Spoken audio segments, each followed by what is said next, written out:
स्वागत है आप सभी का। अगर आपको आज की कहानी अच्छी लगती है तो कमेंट में अपनी राय ज़रूर दें। चलिए आज की कहानी शुरू करते हैं। बहू, बाथरूम में 2 दिन से तुम्हारे कपड़े पड़े हैं, उन्हें धोकर फैला तो दो।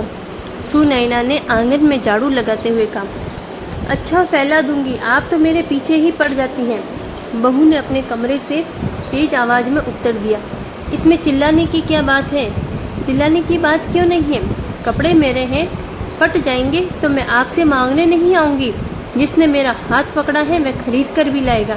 आपके सिर में क्यों दर्द होने लगा? बहू अपने कमरे से बोलती हुई बाहर निकली और तेज कदमों से चलती हुई बाथरूम में घुस गई और अपना सारा गुस्सा उन बेजान कपड़ों पर उतारती हुई बोलती जा रही थी। अब इस घर में रहना मुश्किल हो गया है। मेरा थोड़ी देर आराम करना भी किसी को नहीं सुहाता। इस घर के लोग चाहते हैं कि मैं नौकरानी बनकर सारे मकान की सफाई करूं, सबकी सेवा करूं, जैसे मेरा शरीर हाड़ मांस का नहीं पत्थर का है। अपने इकलौते बेटे अखिलेश के लिए सुनैना ने बहुत सी लड़कियों को देखने के बाद ऋतु का चुनाव किया था। दूध की तरह गोरी और बीकॉम तक पढ़ी सर्वांग सुंदरी ऋतु को देखते ही सुनैना उस पर मोहित सी हो गई थी और घर आते ही घोषणा कर दी थी कि मेरी बहू बनेगी तो ऋतु ही, अन्यथा अखिलेश भले ही कुंवारा रह जाए। इस तरह सुनैना ने 2 साल पहले अपने बेटे का विवाह ऋतु से कर दिया। ऋतु अपने पूरे परिवार की लाडली थी, विशेषकर अपनी माँ की। इसलिए मैं थोड़ी जिद्दी, अहंकारी और स्वार्थी थी।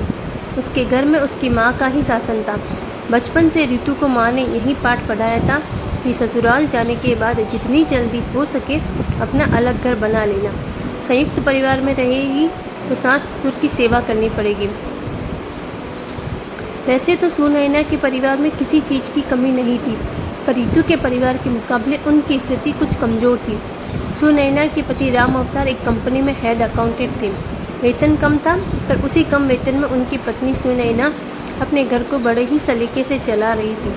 साथ ही अपने इकलौते बेटे अखिलेश को भी उन्होंने अच्छी शिक्षा दिलवाई थी। इस समय अखिलेश एक विदेशी कंपनी में प्रोजेक्ट मैनेजर के पद पर कार्य कर रहा था, जिसकी शाखाएँ देश भर के बड़े बड़े शहरों में थी। अखिलेश को अक्सर अपनी कंपनी की अलग अलग जगह की शाखाओं का दौर करना पड़ता था।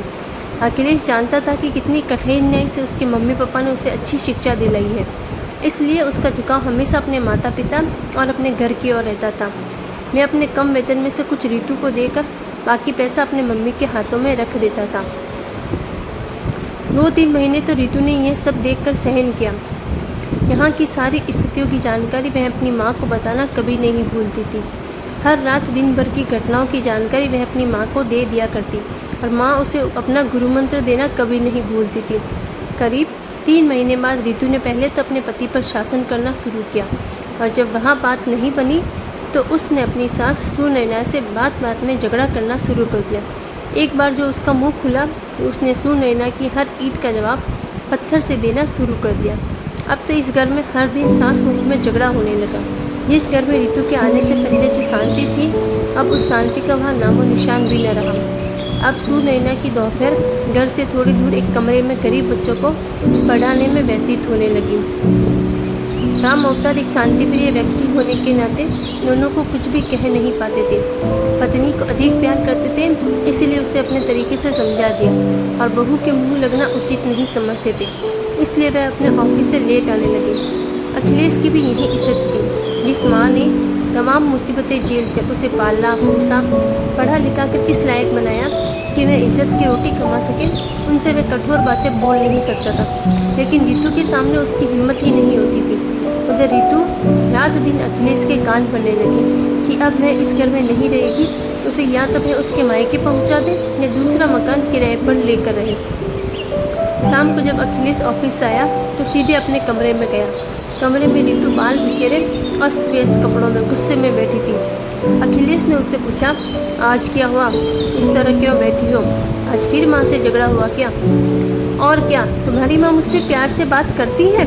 शेरनी की तरह गुर्राते हुए ऋतु ने कहा और उसकी आंखों से आंसू बहने लगे। इसी के साथ दोपहर का सारा वृतांत ऋतु ने नमक मिर्च लगाकर बता दिया। पुरुष सब सह सकता है, पर सुंदर स्त्री के आंसू वह सहन नहीं कर सकता। अखिलेश ने फौरन अपना निर्णय सुना दिया, वह कल ही इस घर को छोड़ देगा। यह बात सुनते ही ऋतु के आंसू कपूर की भांति उड़ गए। सोते जागते रात गुजर गई। सुबह जल्दी उठकर अखिलेश घर से निकल गया। और करीब 2 घंटे बाद आकर माँ से बोला कि मैंने अलग मकान देख लिया है और रितु के साथ दूसरे मकान में जा रहा हूँ। माँ ने कहा, अपने पापा को आ जाने दो, उनसे बात करके चले जाना। नहीं माँ, अब मैं किसी का इंतज़ार नहीं कर सकता। हर दिन कल से अच्छा है अलग रहना, कम से कम शांति तो रहेगी। ठीक है, मैं तुम्हें रोकूंगी नहीं, क्योंकि अब तुम बच्चे नहीं रहे। जैसा तुम्हें ठीक लगे करो। तुम्हें जिस सामान की ज़रूरत हो ले जा सकते हो, वैसे भी ये सब कुछ तुम्हारा ही है। कांपती हुई आवाज़ में अखिलेश से कहकर सुनैना ड्राइंग रूम में जाकर बैठ गई। उस समय उनकी आंखों में आंसू थे, जिन्हें मैं अपने आंचल से बार बार पोंछ रही थी। थोड़ी देर बाद अखिलेश जाकर एक छोटा ट्रक ले आया। साथ में 2 मजदूर भी थे। मजदूरों ने सामान को ट्रक में चढ़ाना शुरू कर दिया। आधे घंटे बाद उसी ट्रक में दोनों पति पत्नी भी बैठकर चले गए। सुनैना की हिम्मत नहीं हुई कि वे बाहर निकलकर उन दोनों को जाते हुए देखे। शाम को जब राम अवतार जी ऑफिस से आए तब उन्हें अपनी पत्नी सुनैना से सारी जानकारी मिली। दुख तो बहुत था, पर हर दिन के झगड़े से अच्छा है दोनों जगह शांति तो रहेगी, यह सोचकर वे चुप रहे। उस रात दोनों पति पत्नी ने खाना नहीं खाया। अखिलेश और रितु को गए हुए करीब 1 वर्ष हो गया था। ठीक दिवाली के 10 दिन बाद ही दोनों ने घर छोड़ा था। दिवाली का त्यौहार आया, हर घर में धूमधाम से तैयारी शुरू हो गई। घरों में दीप जलाए जा रहे थे, पर सुनैना और राम अवतार दोनों उदास बैठे, अतीत की यादों में खोए रहे। उनमें त्यौहार को लेकर न कोई उत्साह था न कोई उमंग। शाम को सुनैना केवल एक दीपक जलाकर आंगन में रख आई। दिवाली के 2 दिन बाद राम अवतार को ऑफिस भेजकर सुनैना बच्चों को पढ़ाने चली गई।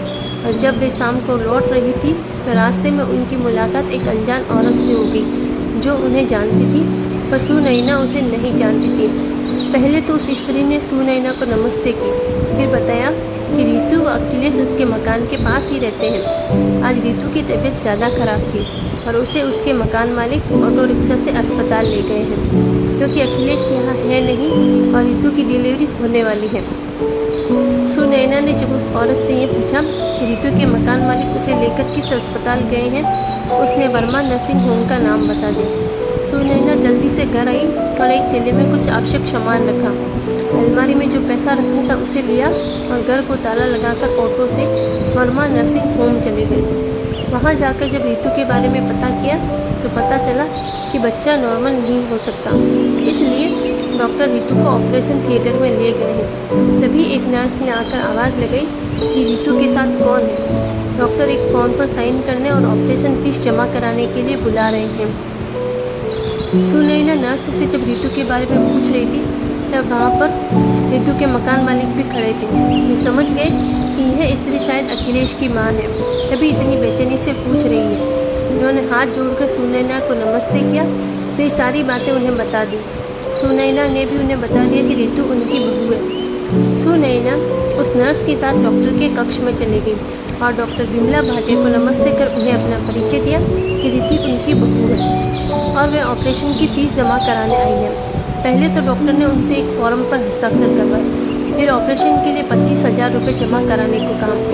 डॉक्टर साहब, अभी तो आप 10,000 रुपये जमा कर लें, बाकी पैसा मैं अपने पति से फ़ोन करके मंगवा लेती हूँ। जब तक आप उसका ऑपरेशन करें, मुझे किसी भी हालत में जच्चा व बच्चा स्वस्थ चाहिए। ज़्यादा घबराने की ज़रूरत नहीं है, सब ठीक होगा। हाँ, आप यह पैसा काउंटर पर जाकर जमा करा दें और रसीद प्राप्त कर लें। वहीं से आप अपने पति को फ़ोन भी कर दें। डॉक्टर से पास से आकर सुनैना ने काउंटर पर जाकर पैसा जमा करा दिया और रसीद लेकर वहीं से राम अवतार जी को फ़ोन करके सारी बातें बता दी।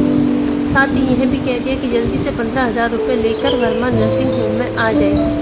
करीब 1.5 घंटे बाद राम अवतार जी वहाँ पर पैसा लेकर पहुँच गए, लेकिन रितु के मम्मी पापा अभी तक नहीं आए। वे ऑपरेशन रूम के पास एक बेंच पर सुनैना के साथ बैठकर इंतज़ार करने लगे। थोड़ी देर बाद एक नर्स सुनैना के पास आकर पूछने लगी कि रितु के साथ कौन आया है। सुनैना ने कहा, मैं हूँ। बधाई हो, लड़की हुई है। नर्स ने कहा, बच्ची और उसकी माँ दोनों स्वस्थ हैं। फिर थोड़ी देर बाद एक नर्स ने लड़की को लाकर सुनैना को दिखाया, जिसे बड़े प्यार से उन्होंने पहले तो देखा, फिर उसका माथा चूम अपने पति से कुछ इशारा किया। राम अवतार जी ने 500 रुपये का नोट निकाल कर नर्स को देते हुए कहा, ये मेरी तरफ से आप सब लोगों को मिठाई खाने के लिए। थोड़ी देर बाद रितु को एक स्ट्रेचर पर लिटाकर वार्ड में लाया गया। उस समय वे बेहोश थी। वार्ड में एक बिस्तर पर लिटाकर उसके पास के पालने में बच्ची को भी लिटा दिया गया। सुनैना वहीं एक बेंच पर बैठकर कभी बच्चे को तो कभी रितु को देखती रही और पति को घर भेज दिया।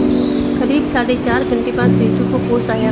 उसने आंखें खोली तो देखा उसकी सास सुनैना उसके पास बैठी है और उसकी गोद में एक बच्चा है। लक्ष्मी आई है, ठीक तुम्हारी तरह। तुम भी शायद जब पैदा हुई होगी तो ऐसी ही होगी, सुनैना ने मुस्कुराते हुए कहा और रितु के माथे पर हाथ फेरने लगी। रितु को बड़ा अच्छा लग रहा था। तभी उसके मकान मालिक भी वहाँ आ गए और बोले, रितु, जब तुझे लेकर यहाँ आ रहा था तब मेरी पत्नी की तुम्हारी मम्मी से बातें हुई थी और उन्होंने कहा था वे जल्द ही अस्पताल पहुँच रही है, पर अभी तक न खुद आई और न तुम्हारे पापा आए हैं।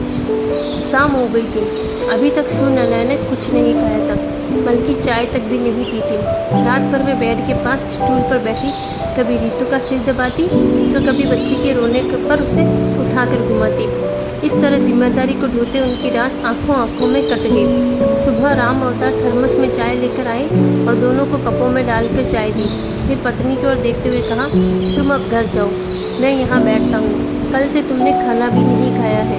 तुम्हारा खाना किचन में कल से ज्यों का त्यों बना हुआ रखा है। घर जाओ और रितु के लिए खिचड़ी बनाकर लेती आना। तब तक मैं यहाँ पर बैठता हूँ। आज मैंने ऑफिस से छुट्टी ले रखी है। सुनैना दोनों को बहुत सी हिदायतें देकर चली गई। राम अवतार वहीं बेंच पर बैठ गए। करीब 1 घंटे बाद कुछ सोचकर रितु से उन्होंने कहा, बेटा, मैं ज़रा बाहर बैठता हूँ, कोई चीज़ चाहिए तो नर्स से कहलवा देना। और वार्ड से बाहर निकल गए। रितु के बगल वाले बेड पर भी एक स्त्री को ऑपरेशन से बच्चा हुआ था। उसकी देखभाल के लिए उसकी माँ वहीं पर बैठी हुई थी। जब राम अवतार वार्ड से बाहर चले गए तब वह औरत अपनी जगह से उठकर रितु के बेड के पास आ गई और पूछने लगी, तुम्हारे मम्मी पापा अच्छे स्वभाव के मालूम पड़ते हैं, खासकर तुम्हारी मम्मी तो बहुत ही अच्छी है, बेचारी रात भर तुम्हारी सेवा करती रही। ये दोनों मेरे मम्मी पापा नहीं, सास ससुर हैं। क्या? वह औरत आश्चर्य से रितु का मुंह देखने लगी। फिर उसने कहा, क्या दुनिया में ऐसी भी सास होती है जो कल से बिना खाए पिए अपनी बहू की सेवा कर रही है? बेटी, तुम बहुत खुशनसीब हो कि तुम्हें ऐसे सास ससुर मिले हैं। पूरा वार्ड अब तक यही समझ रहा था कि ये तुम्हारे मम्मी पापा है। कोई सास अपनी बहू के लिए इतना कर सकती है, यह मैंने पहली बार देखा है।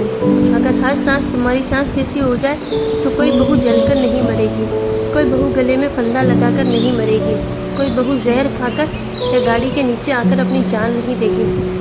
मैं तो तुम्हें यही कहूँगी कि अपनी सास को तकलीफ मत देना, कभी उनसे कठोर बातें मत बोलना। और बेटी, सच्चे मन से उनकी बुढ़ापे में सेवा करोगी तो इस बुढ़िया की आत्मा तुम्हें आशीर्वाद ही देगी। इतने में एक नर्स रितु को इंजेक्शन लगाने आ गई। उस औरत की बेटी ने शायद पानी मांगा और उसे मैं पानी पिलाने चली गई। रितु सोचने लगी, उसकी मम्मी भी एक औरत है और उसकी सास भी, पर दोनों में कितना फ़र्क है। एक केवल शासन करना चाहती है, दूसरी नम्रतापूर्वक अनुसरण।